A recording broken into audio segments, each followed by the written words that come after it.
Hello and welcome to Mad About Sports for yet another video. And today is a very different video which we're going to bring you because today we're going to bring an exciting video about football underdogs for the season.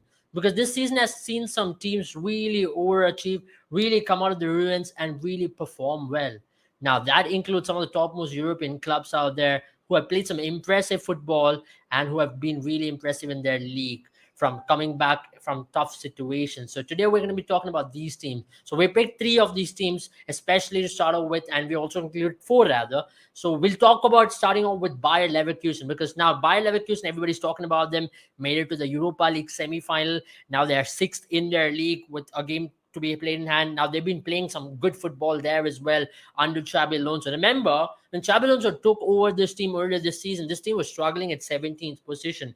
And this team had a lot of issues, starting off with defense being really unorganized, not enough strike force, and also Florian Wirtz, one of the primary youngsters, getting ruled out of the competition because of the getting ruled out for a longer period of time because of an injury which he had to undergo as well. So for Xabi Alonso, the job was pretty much cut out to make sure this team climbs up the ladder. And now, from where he has taken over to now, they're now sixth in the table, and they've been playing some of the most magnificent football out there in the Bundesliga. Now, to be talking about which, they've also done phenomenally well in the Europa League as well to make it to the semi-final of the Europa League. Now, if you talk about Bayer Leverkusen, uh, they've historically done well, even whenever you talk about their great successes in European competitions or whenever they've gone deep into European competition or to be very good in league themselves as well.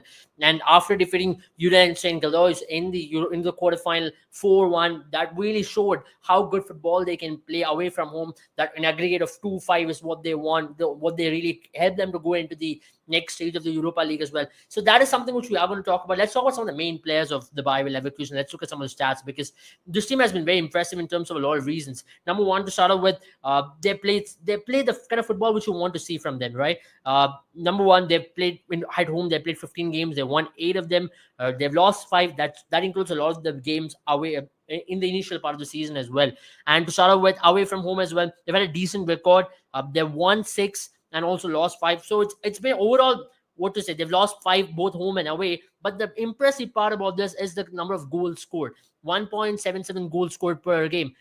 You can say the other stat, which is next to the 1.37 goals conceded, is an indicator to it. But the 1.77 goals scored, they've been a very good goal scoring team. Let's look at some of the main top scorers in the team. In the Bundesliga especially, someone like a German Frimpong has been having a phenomenal season. You have to say Frimpong this season has been phenomenal. 8 goals, 6 assists. And as a right wing back, you have to say he has come off age. One of the reasons why a lot of top European clubs are targeting him for the next season is because he's got high quality pace, he's got structured head, especially when it comes to chance creation going up top, and also his defensive success rate has been very good. Now that's very important for the right wing back because we've seen Europe in the recent past, a lot of the wing backs have been predominantly good, especially in the attacking phase. But in the defensive transition, they tend to struggle a little bit. But then Frimpong for the Bayer Leverkusen has been able to do a job both attacking and in the defensive phase, and that he's been a very important kingpin in Xabi Alonso's system, especially in the structured organization which he has set up in the Bundesliga, especially playing with the ball, starting from the back,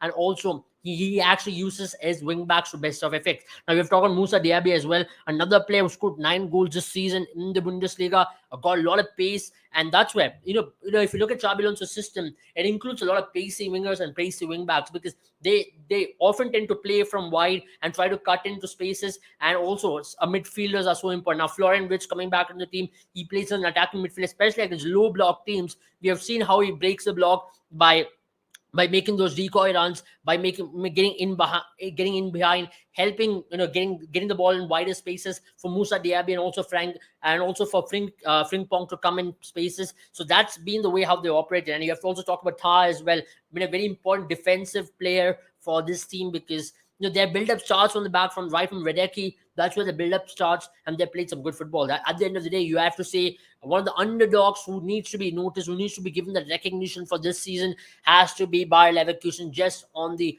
footballing terms, in terms of recovery they've been able to do. Now, if they can get a Champions League spot by winning the Europa League, that's a possibility. And at the same time, to challenge for top 4 as well.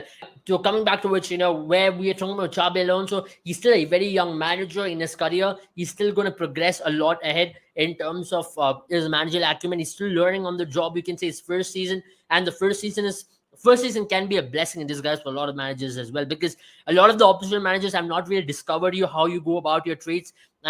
And what Xabi Alonso has been able to do is not to take a top tier team, but to take a team like Bayer Leverkusen and operate with them, and that's really worked in Xabi Alonso's favor. And now looking at the fact at which, if Xabi Alonso goes on to have a successful season by winning a trophy, maybe winning the Europa League for the example, it's not going to be easy, because he's going to be coming up against a cup manager who's been the most decorated one, Jose Mourinho's Roma, in the semi-final of the Europa League. Now, if he goes on to defeat them, if he goes on to defeat that challenge and go into the next round, go into the final, get the Europa League, then all of a sudden, a lot of these European clubs across the world are going to eye in on Xabi Alonso, especially Real Madrid. They might be looking at Xabi Alonso as well, because remember, his career graphs has been very impressive, and already there have been links with Xabi Alonso and Real Madrid, and there were also Chelsea and Xabi Alonso as well in initial parts. So Xabi Alonso's transformation of this team has been impeccable, because you always add the goods, you always add the players. You had a Jonathan Tah, you had a Florian Wirtz, you had a Musa Diaby, you had a Vedeki. It was about how these players could really transform and do a job. And now what they've done is really been able to transform the job,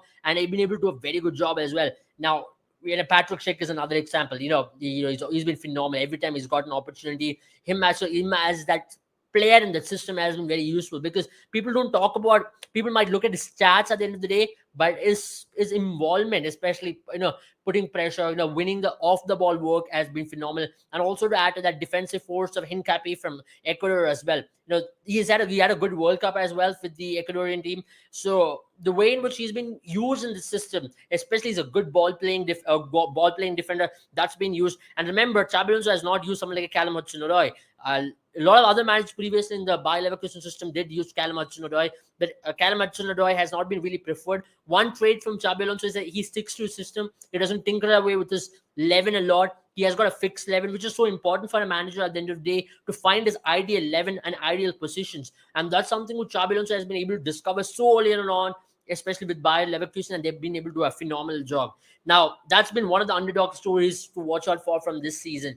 Let's talk about another team, because this team has had to face a lot of departures from the club. We talk about Brighton and Albion. We're talking about Brighton and Albion because they've had a phenomenal season so far. Now, at the end of the day, when you look at the table, you might find this team might not even get European positions, which is quite a fact, because there are a lot of other teams who are competing for it, and they're still lacking behind. Remember, at the start of the season, they lost Graham Potter, where Chelsea poached him. They lost Cucurella. They lost Trossard through the course of the season, and still they had to manage a team. They really had to put out a team. They really had to come out and do a job. And what this team has done is to go out there and do a job for the manager time in and time out, and that has been phenomenal. And Roberto De Zerbi, the man who took over Brighton after Graham Potter's departure, he's really been able to transform the team into complete different. Remember, he had to give chances to new players. They really had to use different players, and they really had to make a transformation in terms of how they had to go about.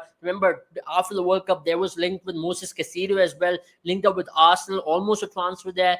And to manage all of this and to put a team out there in the park week in and week out and to churn out results, you have to say Brighton and Albion has been playing the most phenomenal football in the Premier League. Remember, even Pep Guardiola also took a leaf out of De Zerbi's book against Arsenal, where he almost implemented the same system with four at the back, almost with centre backs doing that similar kind of build up, being much more direct in terms of the attacking play. Now that's De Zerbi's system. He can be direct and he can also be extremely slow in the build up as well. That switch which De Zerbi holds has been phenomenal. Remember, in the recent past, they've got some really good results against top quality teams. But one area where they really like to improve is where they'll not like to especially not to give away this leads against smaller teams, because they've been doing that far too often now, giving away the leads, giving away these smaller leads, whatever they've had, especially against Nottingham Forest, where they almost had it and they gave it away. So these are games where they really want to come back, and if they possibly push the final throttle, maybe get into the fifth position and give Tottenham Hotspur a run for the money. Remember,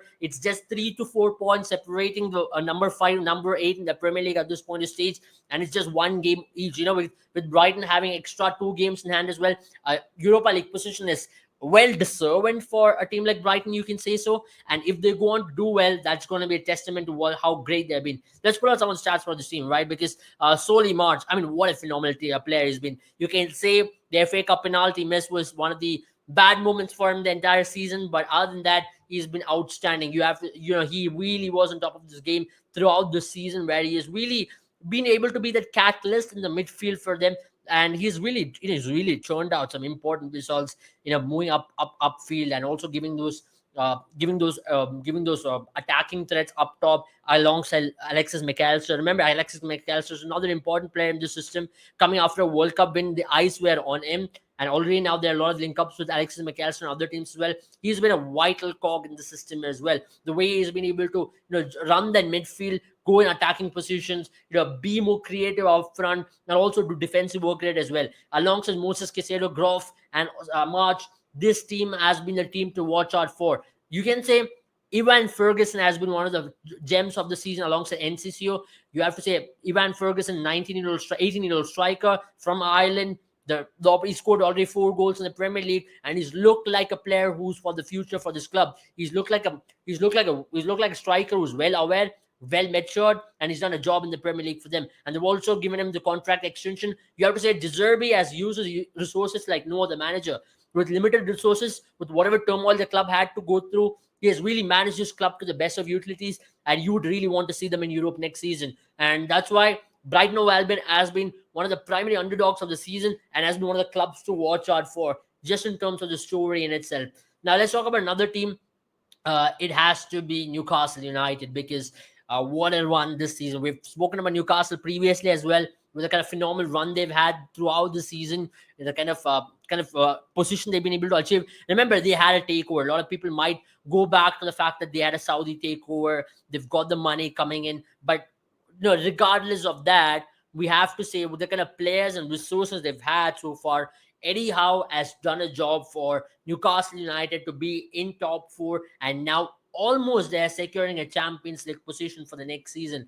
Remember, at the start of the season, if a lot of people would have told Newcastle will be making top four, a lot of people would have laughed that off. That's primarily because of what the kind of resources they've had. They've not had a lot of players come in and doing a job for them. Remember, they've not had major signings. Though they signed players like Isak at the start of the season, he's done a good job for them. And that win against Spurs, that was the highlight of the season, you can say so, alongside playing the Carabao Cup final. Remember, playing a cup final after so long against United in Wembley, that would have really, really motivated this team to go one more step ahead. Maybe come the next season competing in Champions League. Now, how long later it is that St. James's Park is going to witness a Champions League night, and that's going to be credited to Eddie Howe, the way in which he's instilled belief in this team. Remember, Eddie Howe is a phenomenal manager. He's really helped championship teams to really promote up the league, and now with the resources he's had, he's got some really good characters in that team. They've done a phenomenal job for Eddie Howe, and that's why you have to give credit to Eddie Howe. Remember, the defensive line of Newcastle has been one of the standard as well. You have to say Sven Botman and Dan Burn in the defensive setup has done a very good job. And you have to say Bruno Guimaraes. We don't tend to give him a lot of credit, but then he deserves every bit of it. That midfield engine of Joe Linton, Bruno Guimaraes, Joe Willock, and also up there with Almiron on there up top, you have to say they've been phenomenal throughout the season.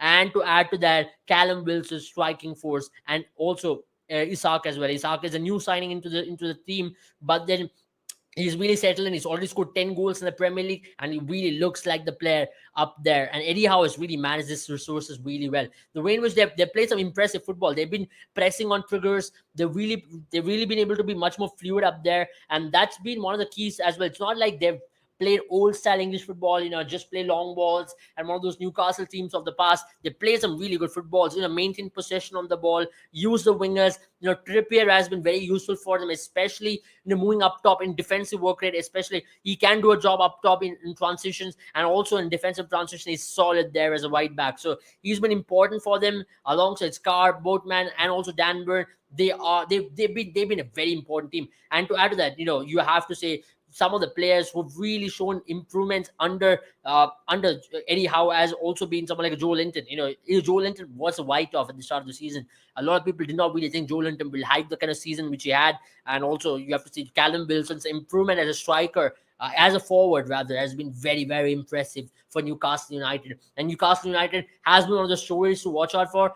though people might say it's an investment and whatnot, but it's the same kind of players from the past 2 seasons. It's just that they've been able to go a notch ahead in terms of the performance, and the managerial skills of Eddie Howe has really been impressive throughout the season. And you have to say Newcastle United will get one of the pole positions to be the underdog of the season. And finally, one club which we have to talk about is Aston Villa. And we've spoken about already 3 teams in the Premier League, and you might be talking about what about other teams from the other league. I'll just give a slight mention. You have to say I won't really mention about underdogs, but then some of the most impressive runs this season. Napoli has had a phenomenal run this season. Nobody really expected them to go out there and win the league. They're almost going to win the league. Remember, at the start of the season, they lost a lot of these main players, and to have players like Kim Min-jae, Victor Osimhen, Kucha Kvaratskhelia, all these players to walk in and to really change it around in a season or a half, you have to say Napoli has had a phenomenal season. That's a mention for them because they've been one of the best teams of the season to play the Champions League quarterfinal. They were the expected Champions League semi-final as well, but unfortunately they lost to AC Milan. So you can say Napoli has been phenomenal as well, just to give them a mention. But let's talk about another team. It is the Aston Villa team, because Aston Villa, remember, they were struggling. There was a time in the Premier League where they were in the relegation battle, and then Unai Emery took over. Unai Emery, what he's gotten. He had a phenomenal run with Villarreal a couple of years ago, where he really took them to the semi-final. He's got, you can say, a manager of Unai Emery's stature has seen a lot of these situations where he has managed mid-table teams, taken them into a better position, taken them into Champions League positions. And that's exactly what he's done with this team as well. Remember, he's now competing in Europa League position at number 6 in the Premier League as of now. They could topple Spurs and finish number 5 in the league. Remember, from 17th position to come to number 5 in the Premier League, which is one of the most competitive leagues in the world, that in itself requires a lot of tenacity, that in it requires a lot of self-belief. And that's exactly what they've been able to do throughout this season. That's exactly what Unai Emery has been able to instill in this team, and they've responded to Unai Emery. You have to say, every time Unai Emery wanted people to step up, they've all stepped up. They've got some phenomenal results throughout the season as well. Going away from home and winning some of the important games against Newcastle. We did talk about Newcastle a few minutes ago, but then those wins against Newcastle, getting important points from fixtures which a lot of people did not expect them to get. That is where this team has been phenomenal. You have to say Ollie Watkins has done a phenomenal job. You have to say also Buendia. He's always been, these players have always stepped up when it requires the most.